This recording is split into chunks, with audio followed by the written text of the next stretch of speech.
संवत 1680 गंग के तीर, श्रावण शुक्ला सप्तमी तुलसी तजो शरीर। शायद इसी दोहे के आधार पर आज हम तुलसी जयंती मनाते हैं। आज श्रावण शुक्ला सप्तमी है। ऐसा कहा जाता है इस दोहे के अनुसार कि संवत 1680 में काशी घाट पे गंगा नदी के किनारे गोस्वामी जी ने अपने शरीर का त्याग किया। अतएव हम आज तुलसी जयंती मनाते हैं। गोस्वामी तुलसीदास कृत रामचरितमानस जन जन के मध्य न केवल पढ़ी जाने वाली, न केवल अध्ययन की जाने वाली, वरन एक प्रभुता के स्तर तक पूजी जाने वाली एक पुस्तक है। आज भी जब अवध में या अवध के आसपास के क्षेत्रों में, खास करके जो भोजपुरी बेल्ट है, वहाँ मंगल कार्य होता है तो रामचरितमानस का पाठ किया जाता है। आज तुलसी जयंती के उपलक्ष्य में एक बड़ी महत्वपूर्ण बात जो मैं आपसे कहना चाहता हूँ। कभी कभी बड़ी वेदना होती है जब गोस्वामी जी को किसी जाति विशेष, किसी विषय विशेष, किसी वर्ग विशेष या किसी क्षेत्र विशेष से जोड़ने की कोशिश की जाती है।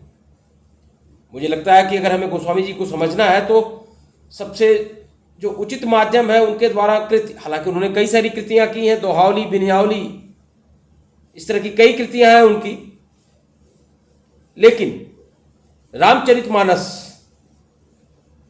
जिसके कि मुख्य पात्र खुद सूर्यवंशी प्रभु श्री राम है, और वो राम है जो अपने आप में एक आदर्श पुरुष है। अगर आप रामचरितमानस के एक एक पात्र को देखेंगे तो हर पात्र अपने आप में एक संदेश देता है। ऐसे पात्रों के माध्यम से जो बातें कही गई हैं वो सारी बातें गोस्वामी जी के मन मस्तिष्क की, और वो वेदों, उपनिषदों, स्मृतियों, श्रुतियों और पुराणों के अध्ययन के बाद गोस्वामी जी ने एक निचोड़ के रूप में लिखा है। रामचरितमानस सिर्फ एक हिंदी साहित्य की पुस्तक मात्र नहीं। मैं आशा और आग्रह दोनों करता हूं कि राजनीति शास्त्र को समझने वाले लोग या मनोविज्ञान, दर्शन शास्त्र, इतिहास, विधि शास्त्र, ऐसे तमाम सामाजिक विज्ञान एवं शास्त्रों को समझने का प्रयत्न करने वाले लोगों को एक बार गोस्वामी कृत रामचरितमानस को अवश्य पढ़ना चाहिए।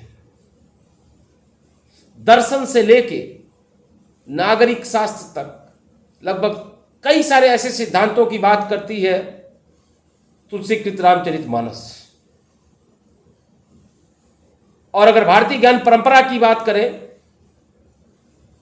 तो एक प्रमुख स्रोत है इस ज्ञान परंपरा का गोस्वामी जी का जो सबसे बड़ा योगदान इस मानवता के लिए, वो उनके द्वारा रचित यह पुस्तक, जिसमें वो कहते हैं, सिया राम मैं सब जग जानी, करऊं प्रणाम जोर जुग पानी। ऐसा दर्शन जो ये कहता है कि सिया राम मैं सब जग जानी, पूरे जगत में जो जो चीजें हैं उन सब में सिया राम को देखते हुए और उनको दोनों हाथ जोड़ के प्रणाम करने की बात गोस्वामी जी कहते हैं। क्या ये अनोखा दर्शन नहीं जो हम पूरे विश्व के सामने रख सकते हैं एक दृष्टांत के रूप में? मुझे एक दूसरी पंक्ति नजर आती है गोस्वामी जी की, जहां वो कहते हैं कि तुलसी विलंब न कीजिए, भजिए राम सुजान, जगत मजूरी देत है, क्यों राखे भगवान। गोस्वामी जी कहते हैं कि जिनके मन में भी ये प्रश्न आए कि हमें ईश्वर का भजन, ईश्वर का गुणगान क्यों करना चाहिए, तो उनको सिर्फ इसलिए करना चाहिए कि जो आधुनिक सिद्धांत है कि जब आप कोई कार्य करते हैं तो उसका पारिश्रमिक आपको मिलता है। तो ठीक वैसे ही अगर आप ईश्वर की सेवा करेंगे, ईश्वर में मन और भजन लगाएंगे, तो जरूर ईश्वर आपको प्रत्यक्ष या परोक्ष रूप से, अब ये बात समझने की है, आपके जीवन में सुख शांति है, मानसिक शांति है, तो ये भी एक ईश्वरीय वरदान है। तो ईश्वर किसी न किसी रूप में आपकी भी मजदूरी देगा, आप ईश्वर का कार्य करते रहिए। और ईश्वर आपको किसी विशेष तरीके से अपनी आराधना करने के लिए नहीं करता है। तुलसी का जो ईश्वर है वो अपने कर्म के माध्यम से ही आप ईश्वर की आराधना करते हैं। तो स्वामी जी ने लिखा, कर्म प्रधान विश्व करी राखा, जो जस करें तस फल चाखा।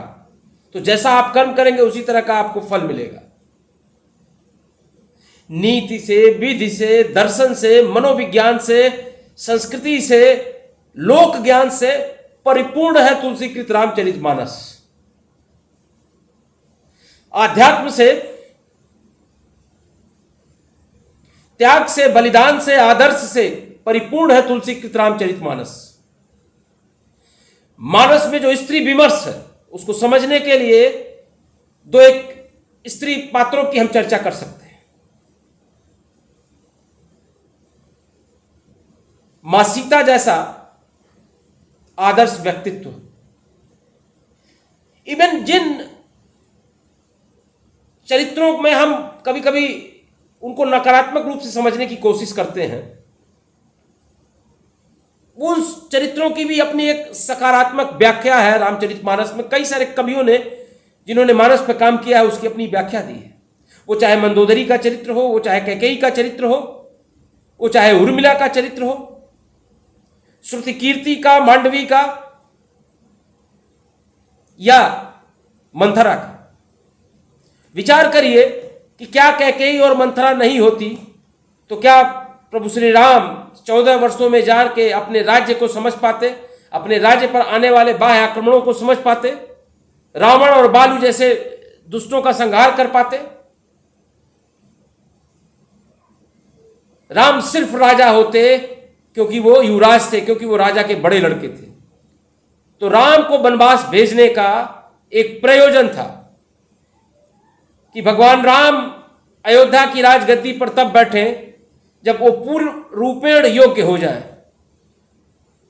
वो वास्तव में अपने आप को चक्रवर्ती सम्राट साबित करें। क्योंकि उनके पिता महाराज दशरथ खुद एक चक्रवर्ती सम्राट थे, और चक्रवर्ती मतलब एक सीमा थी जिसके ऊपर एक चक्रवर्ती साम्राज्य चलता था। चाणक्य ने चक्रवर्ती के कॉन्सेप्ट पे काफी कुछ कहा है। नीति और राजनीति को समझने वाले लोगों को पढ़ना चाहिए। इस तरह की कई सारी बातें हैं। गोस्वामी जी के बारे में मेरा अल्प ज्ञान है। हिंदी के कवि, खास करके वो सारे विद्वान जो इस पे अध्ययन अध्यापन करते हैं, वो विशेष रूप से इस पे प्रकाश डाल सकते हैं। बस मेरा आग्रह, मेरी आशा और मेरा अनुरोध सिर्फ इतना है कि मानव जीवन के व्यवहार शास्त्र को समझने के लिए, मानव जीवन के दर्शन को समझने के लिए, मानव जीवन की जीवन शैली को समझने के लिए, लोक को समझने के लिए, लोकाचार को समझने के लिए, आध्यात्म को समझने के लिए, दर्शन को समझने के लिए और मानव व्यक्तित्व को समझने के लिए रखते हैं तो आपको तुलसीकृत रामचरितमानस एक बार अवश्य पढ़नी चाहिए। बाकी बहुत सारी बातें हैं जो गोस्वामी जी के माध्यम से कही जा सकती हैं, और बहुत सारे दोहों में उन्होंने बहुत सारे सिद्धांत दिए हैं। इस वीडियो में बहुत ज़्यादा चीज़ों को समाहित नहीं किया जा सकता है। अंत में मैं यही कहूँगा, सिया राम मैं सब जग जानी, करऊं प्रणाम जोर जुग पानी,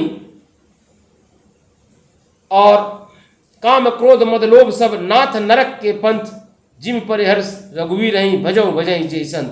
तो हमें काम क्रोध मद और लोभ से यथासंभव दूरी बनाते हुए ईश्वर में शरणागत होनी चाहिए, और ईश्वर के बीच में अपनी अनुरक्ति बनानी चाहिए।